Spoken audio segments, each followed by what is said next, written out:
Okay, the first thing we'll talk about is seat position. So I'll use one of my cars first. I'll show my other one, and then I'll show the simulator too, how they all relate. So the first thing we'll talk about is seat. You don't have to have a bucket seat. I highly recommend it. So you stay planted in the car. You're not being thrown around. That can kind of add to the excitement or the fear of driving. So then your adrenaline's going from just being thrown around, and your hands are not going to be as easy to manage when you're getting thrown or bracing on the steering wheel and using it to stay in place versus a seat. So I recommend a bucket seat. The Energy Prismas are great for the price. They look great. And I've had these ones for like, I think 5 years now. Moving on from there with the seat. So sliding forward and back, you should be in a position that you're naturally comfortable. Your arms at full extension when sitting back should be roughly around your wrist, maybe slightly behind them. You shouldn't be way up here because now you're going to be stuck like this trying to transition, rotate the wheel and steer. You can see great, but you really have no maneuverability with your arms. Along with that is your legs. You should be able to fully depress every pedal all the way to the floor without hyperextending or locking your knee out. You should be able to pretty much use your ankle to drive everything and hop from the clutch to the left foot brake, from the gas to the brake, etc. Going on with arms as well. So if my hands are on the steering wheel, my e-brake gear shifter should be easy to reach. I should be able to pull them through the range without having to move my body or all scrunched up where I can't get a full throw. Everything in this car pretty much will maneuver with minimal adjustment, and all my cars are set up the same way as well as a sim. Last thing we'll talk about in this car, since I have a roll cage, is seat height. So making sure I can see just over the nose. If you can see a headlight or a pop-up on a 240, something as a reference to where your nose is helps, but making sure you have clearance with the helmet on to be able to turn your head without hitting anything, running into the cage or the A-pillar. Door panels is another one. I take the door panels out in all my cars because I don't like. I caught myself countersteering to the left, and I would always tuck my elbow to avoid the door panel. If you take the door panel off, I have way more room, even with the cage. Now I can move my arms freely, and they're never hitting the door. So you'll see that in all my cars. Obviously, the Simi don't have that, but that's why they're always out and a benefit to them. So that's this car. We'll move over to my other one, and then I'll show the simulator. All right, I'm not going to cover all the same things I talked about in my previous car, but similar to this one. So 350Z, no door panels, just like the other one. So I have full arm room. Steering wheel still roughly right around my wrists. Can reach the e-brake all the way through the motion without smacking into the seat or something else. My legs go to full extension without hyperextending. I sit a little lower in this car because it has full interior. So with my helmet, I needed more clearance. So I sit a little lower in here than I did in the 370, but I still have the same visual perception out of the car off the nose. All right, guys, picking up where we left off. So talk about the car seat positions. Now we're going to talk about the simulator. Same thing. It's roughly around my wrist. Everything as far as my hands and seat are the exact same as my car. Just a different brand seat, and they're obviously floor-mounted pedals instead of like on a hanger like the car.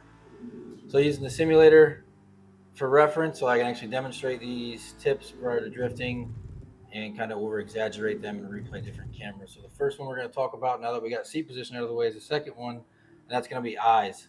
It's a very simple one, but it's commonly overlooked. So before you even start drifting, understanding that just like a motorcycle or dirt bikes, a lot of other sports, your eyes need to be looking where you want to go. You shouldn't be looking at where the car is going currently, or else it's too late. So if I'm in drift and I'm looking exactly where the car is going out the right side, I'm going to keep going to it because it's already going there. I can't change it.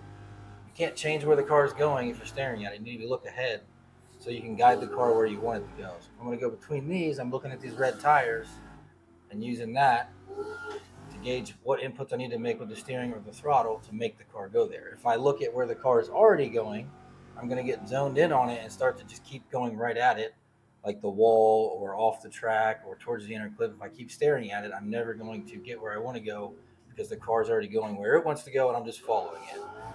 So using that on a track, right, you're looking at one cone, whatever it is, your inner clip, you transfer your eyes to the next position, and your eyes are constantly moving ahead of where you're wanting to take the car to based off the layout or what you're trying to do. If it's figure eights, then you should be focused on the center of it before that. If you're doing donuts, then you're constantly looking left or right, whatever direction you're drifting.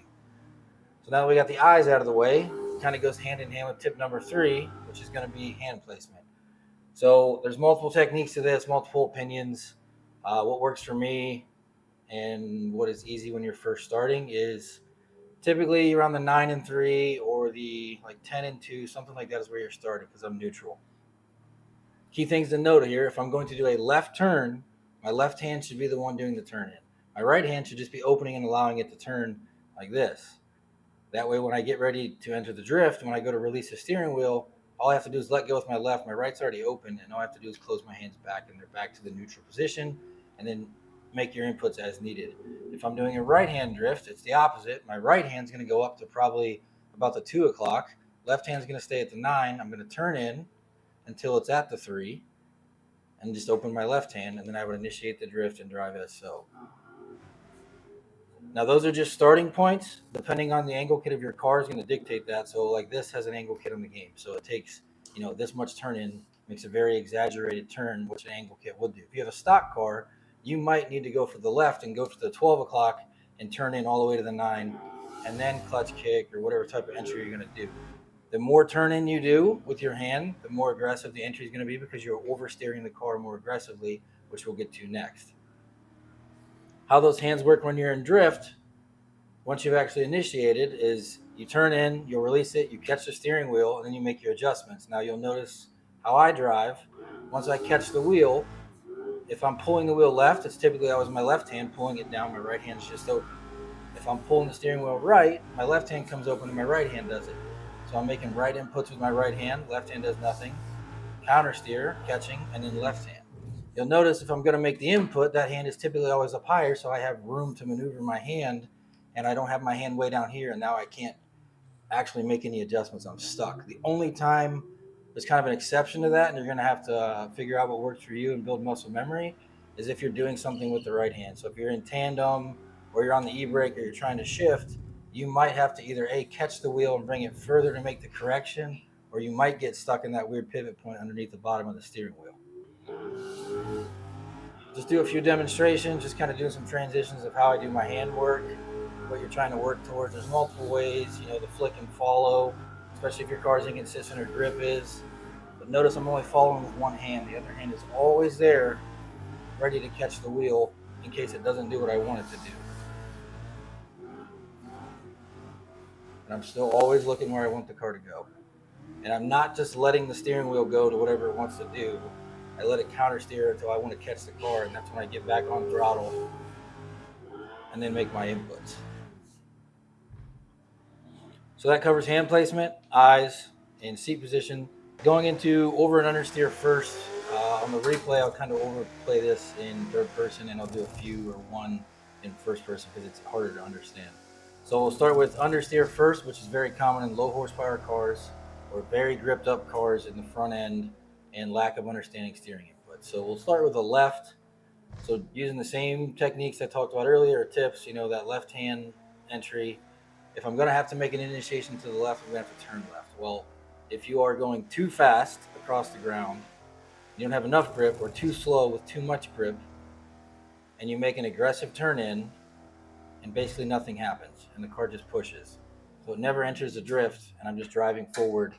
I'm never oversteering the car. It never over-rotates. It's never going to start drifting. What that's from is basically not unsettling the weight of the car, not using a clutch kick or any of the techniques that we get to in the next video, and you're just making a huge input like this, but nothing's happening. So I have like 90 degrees of steering in right now, but the car's not doing anything. It's just going straight.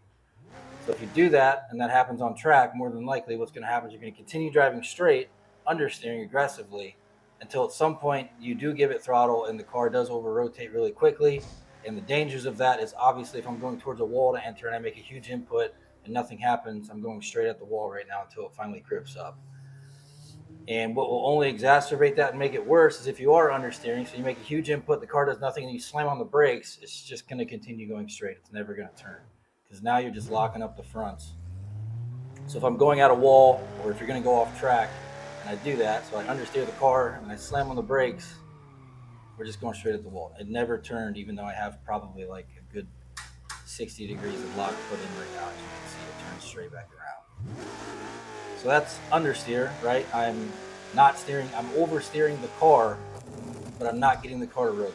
So it's understeering what I want to do. The back end of the car is not following the front. Oversteer is the opposite. That's what you want to happen, so you can get into a drift. So you're going to oversteer, unsettle the car, and get it to actually initiate and over-rotate in the back end. Now, if you enter too much with too much steering, you're just going to loop it. Basically, I'm making too large of a steering input and not allowing the wheel to counter steer enough for the rear end of the car to stay behind the front end. So that's a balance between throttle control and steering input. The most common mistakes where you're going to get into understeer when you're starting out is probably doing a clutch kick entry and you're entering fairly aggressive, but you're holding the wheel and never letting it go. So if I make an input and initiate a drift and I never let it go, it automatically just over rotates. I never catch the drift, nothing happens, and I just keep chasing my tail. That's very common. That's usually 90% of the time is from holding the throttle too long and not releasing after entry, or continuously holding the steering wheel. So when you make the input, watch if I don't let go of it.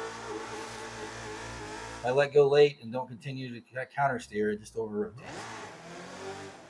All I'm doing is oversteering and never catching the drift.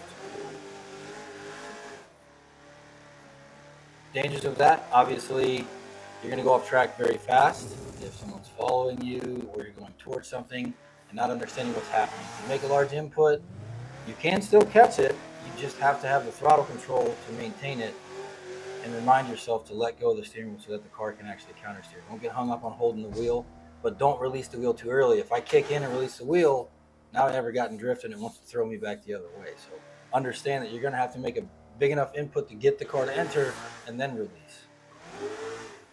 We'll talk about that in the next video more in depth, but that's oversteer versus understeer. Going into power, grip, and gearing. So first one we'll talk about is power. There's really not a lot to talk about with this, but if you have a higher horsepower car, NA, versus a low horsepower car, NA, or a medium horsepower car, turboed, or a low horsepower car, turboed, the differences you need to understand before going to the track is basically with an NA car, you know, your throttle is pretty linear and like a switch. You know, if I give it 50% throttle, I'm probably going to get 50% power.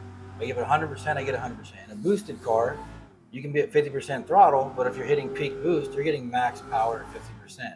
However, if you're not in your power band, then you're not going to get the power that you want, and you can bog the car, you get turbo lag, etc., etc. So understanding the NA car like this is LS3, I think it's in this car in the game, like 400 some horsepower. I have it fairly gripped up to compensate for it, so it's not super easy to drive, and it still takes effort.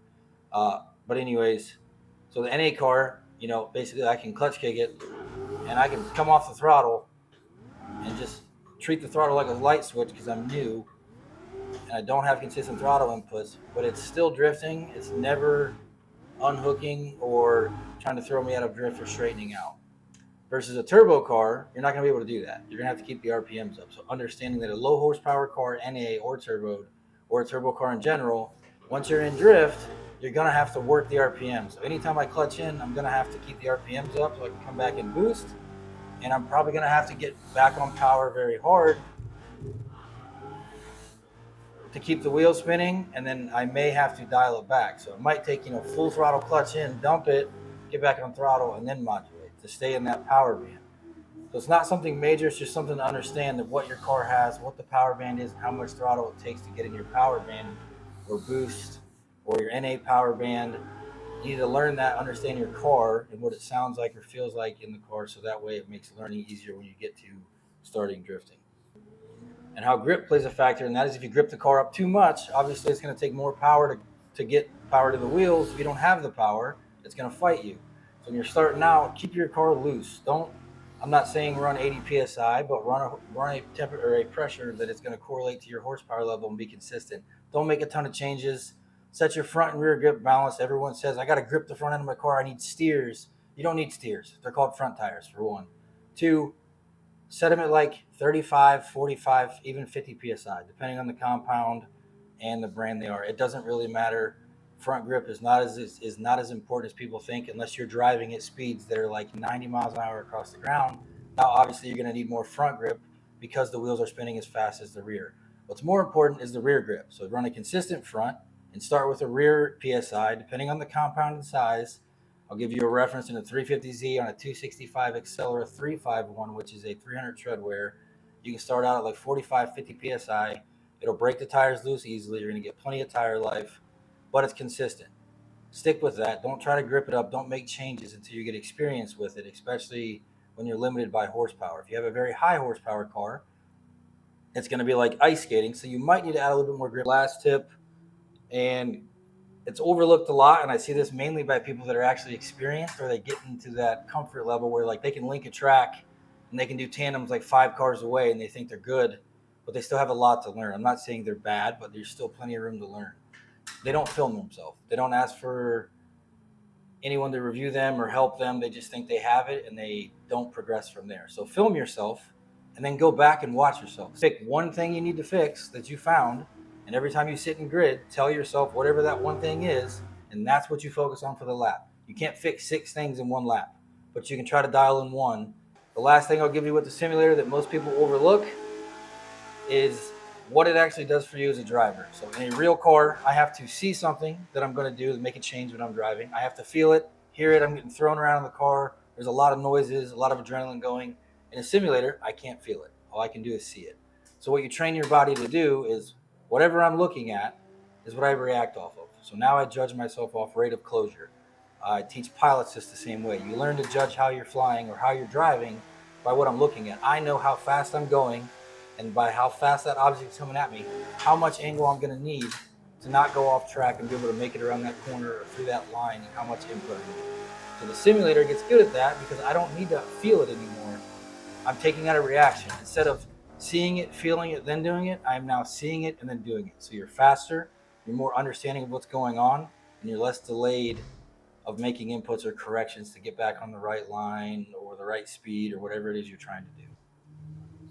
All right, guys, that wraps up the video. This is just your basic few tips to get you started before you go into my techniques video.